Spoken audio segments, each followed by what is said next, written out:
সরকারি প্যাকেজ 5,90,000 খুঁজেন কেন? আমার যত টাকা সব হারামের টাকা। আর হজে যাব বাপের জমি বেচা, এটা হালাল টাকা। আমি বললাম, হাজী সাহেব কেন বললেন না তারে, এত বছর যে হারামের টাকা দিয়া গরুর গোশত খাইছো, ওটার গরুর গোশত না, ওটা শুয়োরের গোশত।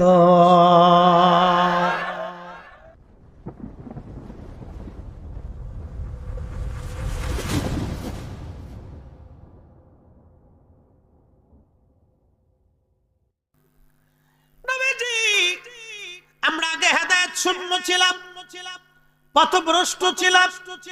হেদায়েতের জন্য আমাদের মালিক আমাদেরকে কোরআন দিয়েছেন, আলা মা হাদানা লিদিনিহি, আমাদেরকে দ্বীন দিয়েছেন, জীবন ব্যবস্থা দিয়েছেন। ইয়া রাসূলুল্লাহ, ইয়া হাবিবাল্লাহ, আমরা এই কারণে আল্লাহর জান্নাতের বাগান সাজাইয়া খোদার জিকিরে আল্লাহর হামদে আমরা বসে গেছি। জোরে বলা যাবে কি মারহাবা? সাহাবীরা দেখে বলতেছে, হুজুর আমরা আগে হেদায়েত প্রাপ্ত ছিলাম না। কথা তো সত্য, একটু চিন্তা করেন। গিফারি একটা বংশ ছিল, বংশ। তারা মক্কা থেকে সিরিয়া যাওয়ার পথের মাঝখানে মরুভূমির অঞ্চলের পাশে বেদু এলাকায় তারা বসবাস করত। গিফারি বংশ, তাদের প্রধান উপযোগী ছিল ডাকাতি করা, সন্ত্রাসী করা, মানুষের মাল সামানাগুলি ডাকাতি করে করে মানুষ হত্যা করে রাহাজানি করে তারা নিয়ে আসতো। আল্লাহর নবী মক্কায় দাওয়াত দিলেন।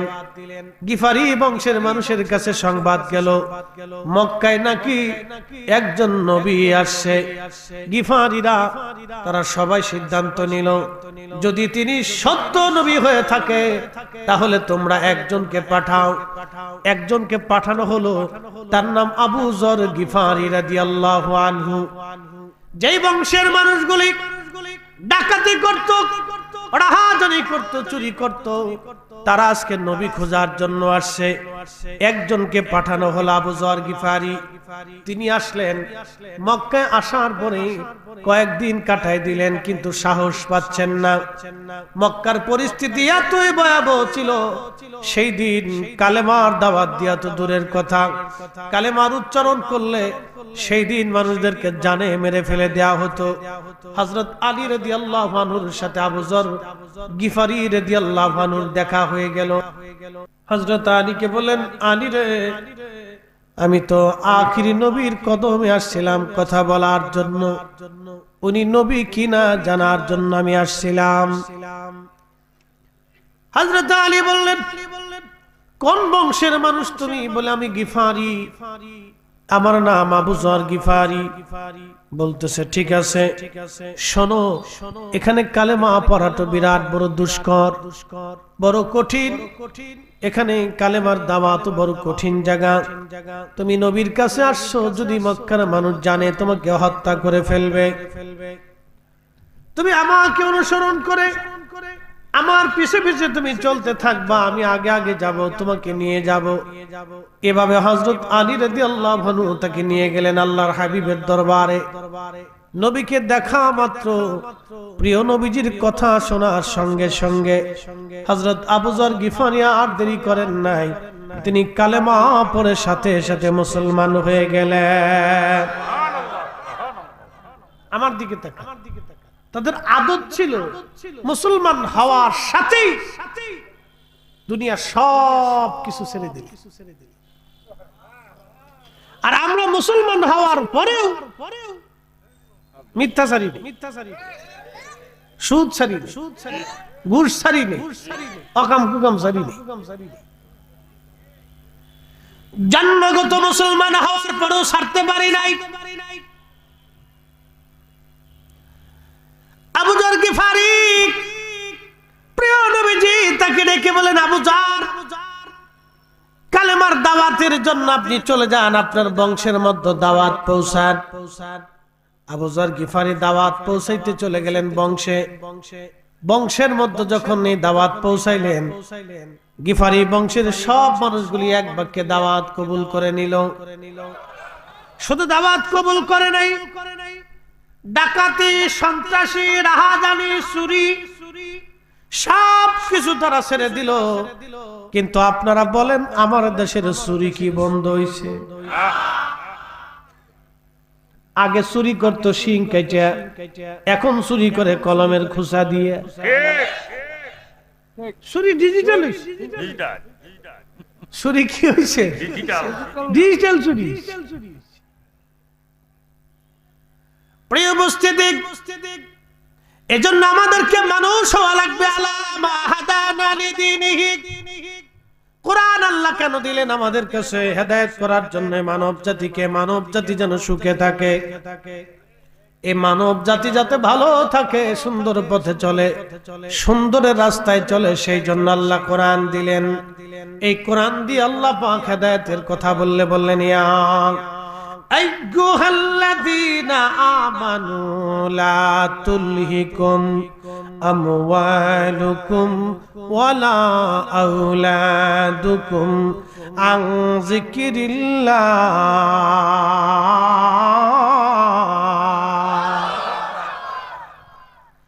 আল্লাহ ডাক দে বলে, রে বান্দা,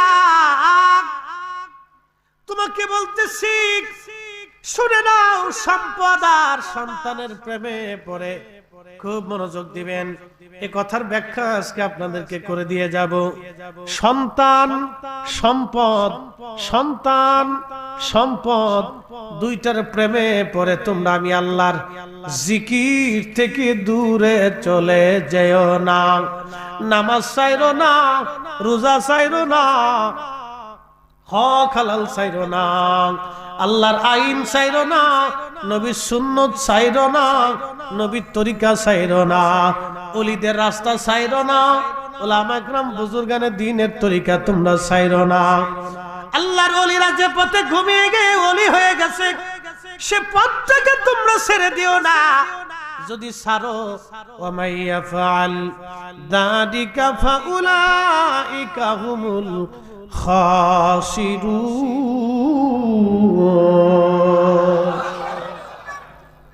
আপনাদেরকে বলি, আপনি সুদ খান, ধরেন একটা লোক সুদ খাইয়া 50 কোটি টাকার মালিক হইছে। কত কোটি? 50 কোটি টাকার মালিক। ঠাকুরগাঁও সুন্দর করে সে 5 তলার একটা বাড়ি বানাইছে, অথবা 7 তলা, 8 তলা, 10 তলার একটা বাড়ি বানাইছে। এই বাড়িটা সহ তারও আর 50 কোটি টাকা আছে। সুদে ঘুষে 50 কোটি টাকার 100 কোটি টাকার মালিক হয়ে গেল সে। বিরাট সুন্দর বাড়ি, আপনাদের এলাকায় সুন্দর আলিশান একটা বাড়ি বানাইলো। বাড়ির ভিতরে ফুলের বাগান আছে, আমের বাগান আছে, আবার বাংলো টাংলো দিয়ে সুন্দর করে বানাইলো সুদের টাকা। এখন স্ত্রীকে ডাক দেয়া যদি কয়, বিবি রে, সারা জীবন সুদ খাইয়া ওয়াকাম করে বাড়ি গাড়ি বানাইলাম, বিরাট বড় বিল্ডিং বানাইলাম, আমি সুন্দরী মেয়ে একটা পছন্দ হইছে, আমার বিয়ে করবার মন চায়। ওই বউ গলার মধ্যে ছুরি চেপে ধরবে,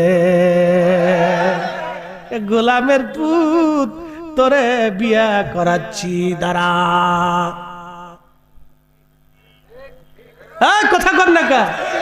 তেঁতুল তিতা, নিম তিতা, তিতা পানের জগ, তার সাথে ওদিকে তিতা 203-এর ঘর রে, 203-এর ঘর। যেই বিবির জন্য লোকটা সুদ খাইলো, ঘুষ খাইলো, ওই বউ তারে আরেকটা বিয়ে করতে দেবে না। কি কথা কর না কা? দুনিয়াও পাইলো না, আখিরাতও পাইলো না, ঠিক কি না? যেই সন্তানের জন্য বিরাট বড় আলিশান বাড়ি, বিরাট বড় জমি টমি বানাইছে, ধরেন তার স্ত্রী মারা গেছে, অথবা তার স্ত্রী অসুস্থ হয়ে গেছে, ছেলেদেরকে মেয়েদেরকে ডাক দেয় যে, বেটারা আমার আরেকটা বিয়ে করার দরকার, তোমার মা অসুস্থ আছে, আমার আরেকটা বিয়ে দরকার, আমার সেবা সুস্থতা খেদমতের জন্য তো একজন মহিলার দরকার। তা আমি ওই যে ঠাকুরগাঁও শহরে এক মহিলা অমুক জায়গায় পছন্দ হয়েছে, আমি বিয়ে করবার চাই। পোলা রাত্রিবেলা ছুরি একটা লইয়া বাপের গলার মধ্যে ধরে কয়, গোলামের ভূত তোরে একবারে জবাই দিয়ে দিব যদি আমার বিয়ে করবার চাস। কি কথা কর না কেন? বাস্তবতা থেকে বলতেছি। জিন্দেগি ফাঁকা, যেই পোলা মাইয়ের জন্য সুদের টাকা দিয়ে ঘুষের টাকা দিয়ে অকাম কুকাম করিয়া বিরাট বড় বাড়ি বানাইলো, ওই ছেলে মেয়ে তার জন্য সুখের জন্য স্ত্রী দিতে চায় না, তার মানে দুনিয়া পাইলা না আখেরাত পাবা না, দুনিয়াও ফাঁকা আখেরাত ফাঁকা। আর যারা অকাম কুকাম করিয়া টাকা পয়সা রুজি করিয়া কোটি কোটি টাকার মালিক হয়, তাদের পোলা মাইয়ারা বোতল সার মরিদ হয়। বোতল সারে চিনছেন আপনারা? বোতল সার দুই ঢোক মারি দিয়ে বাপের বিয়াই ভালো আছো, বিয়াই যাই দেখেন কে সুখ নাই, কি নাই, জোরে কথা কন না কেন, কি নাই? আল্লাহ কম খাওয়াচ্ছে, কম রুটি রুজি আছে, কিন্তু ঘরের ভিতর যায় স্ত্রী ডাল ভাত হলে সামনে দিয়ে বসে ফাঁকা দিয়ে বাতাস দেখে খাও, খাও, অসুবিধা নেই। আর যেটা সুদে ঘুষে করে করছো, কই যাও গাছ আছে খেয়ে নাও, খেয়ে নাও, কাজের বুয়ারে কয় এই আবার দিস, সুখ নাই, সুখ নাই। আলাম হাদানা লিদীনিহি, আল্লাহ আমাদেরকে দ্বীন দিয়েছেন, হেদায়েত দিয়েছেন, কোরআন দিয়েছেন। কথা বলেন ঠিক না বেটা? এই কোরআন আল্লাহ বলতেছেন, এ বান্দা, সম্পদ আর সন্তানের মোহে পড়ে আমি আল্লাহ থেকে তুমি জুদা হইও না, আমি আল্লাহ থেকে জুদা হইও না। দিন শেষে আমার রোগ যিনি নিরাময় করেন তিনি আল্লাহ, দিন শেষে বৃষ্টি যিনি যান তিনি আল্লাহ, দিন শেষে প্রচন্ড গরমের পরে তিনি ঠান্ডা দিয়ে জমিনকে সিক্ত করেছেন তিনি আল্লাহ, দিন শেষে আমার আমের বাগানে আম যিনি দেন তিনি আল্লাহ, দিন শেষে যিনি আমার ধানের খেতে ধান ধান তিনি আল্লাহ, দিন শেষে আমার জন্য রিজিকের ফায়সালা যিনি করেন তিনি আল্লাহ, দিন শেষে আমার স্বাস্থ্যের সুরক্ষা যিনি দেন তিনি আল্লাহ, দিন শেষে আমার জন্য আকাশের রৌদ্র সূর্য উঠে আলোর ব্যবস্থা তিনি করেন আল্লাহ, তিনি বাতাসের ব্যবস্থা করেন, তিনি আমাদের অক্সিজেনের ব্যবস্থা করেন, তিনি পৃথিবী দেখার জন্য চোখের আলোর ব্যবস্থা করেন। দিন শেষে সব সময়ের জন্য সে আল্লাহ। অতএব আল্লাহর আনুগত্য করেই হচ্ছে মুমিনের প্রধান কাজ। এই বুদ্ধিমানের কাজ যে করে যায় সে বুদ্ধিমান, আর এখান থেকে যে জুদা হয়ে যায় তার মতো বোকা পৃথিবীতে আর কেউ হতে পারে না। ঠাকুরগাঁওবাসী আবু যর গিফারি রাদিয়াল্লাহু আনহু শুধু সাহাবী ছিলেন না, তার মর্যাদা কতটুকু আমি আপনাদেরকে বলে দিয়ে যাই। তিনি দুনিয়া বিরাগী একজন সাহাবী হয়ে গেলেন। ডাকাতি তো ছেড়েই দিলেন, রাহাজানি ছেড়ে দিলেন। আল্লাহর নবীর দর্শে বসিয়া তিনি এতটুকুন ইজ্জতওয়ালা আল্লাহ তারে বানাইলেন। দুনিয়া বিরাগী হয়ে গেলেন তিনি।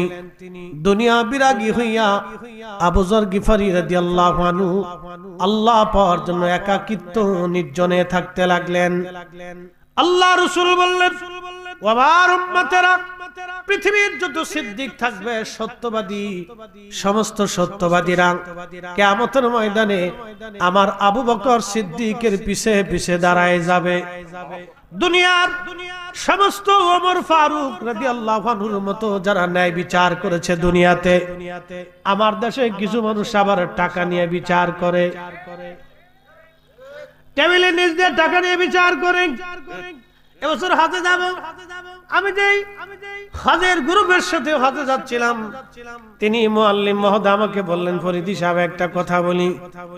একজন বিরাট বড় কর্মকর্তা, নাম বলা যাবে না, বলতেছে, ফরিদি সাহেব আমার এসে বলতেছে, মুআল্লিম সাহেব আমার একটা প্যাকেজ দেন।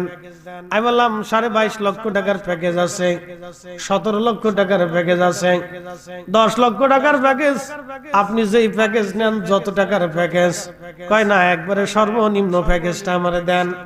উনি বলল, আপনি এত বড় ধনী মানুষ, কোটি কোটি টাকার মালিক, আপনি সর্বনিম্ন সরকারি প্যাকেজ 5,90,000 খুঁজেন কেন? আমার যত টাকা সব হারামের টাকা। আর হজে যাব বাপের জমি বেইছাং, এটা হালাল টাকা। তা আমি বললাম হাজী সাহেব কেন বললেন না তারে, এত বছর যে হারামের টাকা দিয়া গরুর গোশত খাইছো, ওটার গরুর গোশত না, ওটা শুয়োরের গোশত। উচিত কথা বললে চাকরি থাকবে না। যেই খাসির গোশত খাইছো, খাসির গোশত না, এটা কুত্তার গোশত হয়ে গেছে। আমি বললাম সারা জীবন হারাম খাইয়া এখন কাবা ঘর ধরে যতই কান্দ কাজ হবে না, শরীরের ভিতরে পয়জন ঢুকে গেছে। কেউ যদি ওযু ছাড়া মসজিদে যাইয়া সুন্দর জুব্বা গায়ে দিয়া পাগড়ি মাথায় দিয়া আতর লাগাইয়া ওযু ছাড়া নামাজে দাঁড়ায়, নামাজ হবে না। ওই রকম সুদের টাকা, ঘুষের টাকা দিয়ে, হারামের টাকা দিয়ে গরুর গোশত, খাসির গোশত, ভালো মন্দ সারা জীবন খাইয়া কাবা শরীফে দাঁড়ায় নামাজ পড়লে নামাজ হবে না। এই কথা করলে কেন, ঠিক কিনা? উচিত কথায় মই বেজার, গরম ভাতে বিলাই বেজার, ডাল ভাতে কুটুম বেজার। দুনিয়ার মানুষ বেজার হইলে কিচ্ছু আসে যায় না, আল্লাহকে খুশি করা লাগবে। আমার মালিক খুশি না হইলে দুনিয়ার মানুষ খুশি থাকলেও কোনো লাভ হবে না। আমার দিকে তাকান, আমার আজকে কবর দিয়ে আসলেন, কালকে ধরেন আজকে মারা গেছি, কালকে সন্ধ্যার আগে সবাই যে কবর দিয়ে দেন। অনেক দিন পার হয়ে গেছে, বেশি টাইম পাস হয়েছে, কবর দিয়ে দেন। তো কবর দিয়ে দিলেন আমার, দুনিয়ার কোটি কোটি মানুষ আমার উপর খুশি, কিন্তু আল্লাহ বেজার হয়ে গেছে। কি লাভ হবে? মানুষ কবরে যায় ফুল দিতেছে, পানি ছিটাচ্ছে, লাভ হবে? দুনিয়ার সমস্ত মানুষ আমার উপরে বেজার আর আল্লাহ খুশি। দুনিয়ার সমস্ত মানুষ আমার কবরের কাছে না গেলেও আমার কিচ্ছু যায় আসে না। কথা বল, ঠিক কিনা? কুল ইন্না সালাতি ওয়া নুসুকি ওয়া মাহইয়ায়া ওয়া মামাতি লিল্লাহি রাব্বিল আলামিন।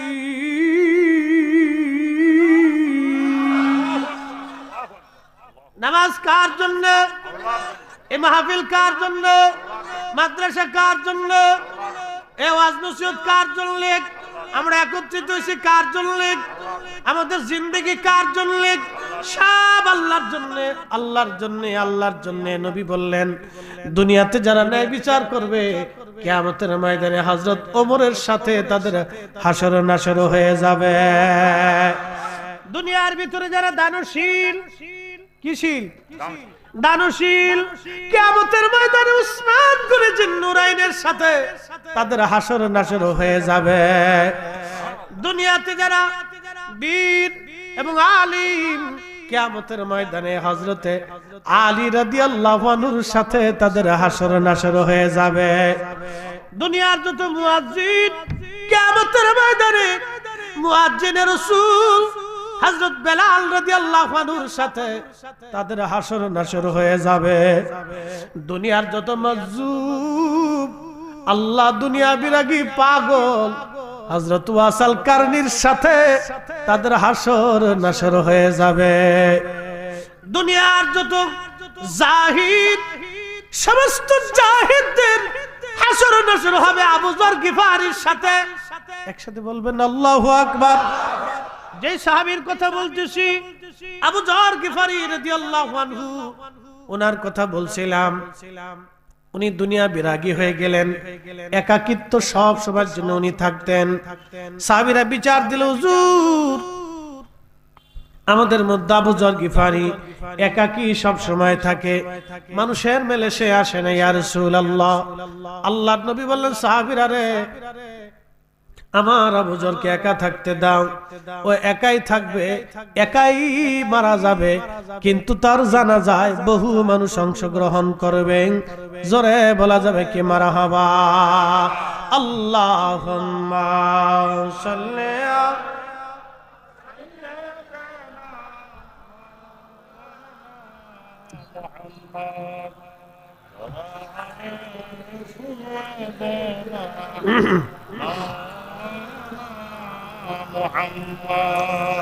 কষ্ট হচ্ছে, বুঝতে কি অসুবিধা? মোনাজাত ছেড়ে চলে যাবেন, দোয়ার দরকার আসে না? বলেন ইনশাআল্লাহ। বেশি রাত করব না, একবারে পাঁচ টু পাঁচ ডাইরেক্ট অ্যাকশন মেরে দিতেছি আজকে। বাকি কি করার সুযোগ নেই। বলছেন অনেক দূর থেকে আসছি, ওয়াজ একবারে ডাইরেক্টটা মারতেছি, আসলটা বলে দিয়েছি। মানুষ হইতে হবে আমার। আমাদের শরীরে মানুষের গঠন, আকৃতি মানুষের। লাকাদ খালাকনাল ইনসানা ফি আহসানি তাকওয়িম। আল্লাহ আমাদেরকে সুন্দর অবয়ব দিয়ে, চমৎকার সৌন্দর্য দিয়ে আল্লাহ বানাইছে। ছোট্ট শিশুর দেখবেন, ওর হাত সুন্দর, নখ সুন্দর, নাক সুন্দর, ঠোঁট সুন্দর, চোখ সুন্দর, ভুরু সুন্দর, হাত সুন্দর, পা সুন্দর, আঙ্গুলগুলি সুন্দর, চামড়াগুলি সুন্দর।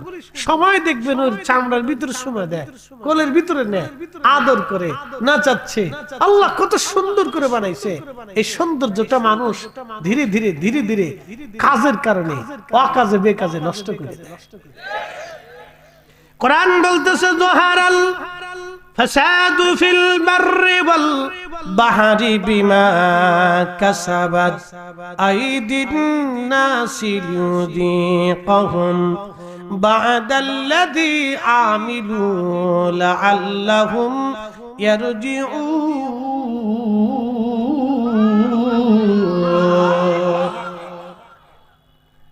জহারাল ফাসাদু ফিল বাররি ওয়াল বাহর, জলে আর স্থলে আল্লাহ রাব্বুল আলামিন বিপদে আপদে মুসিবতগুলি তোমাদের উপরে চাপায় দেন। কি জন্য চাপায় দেন?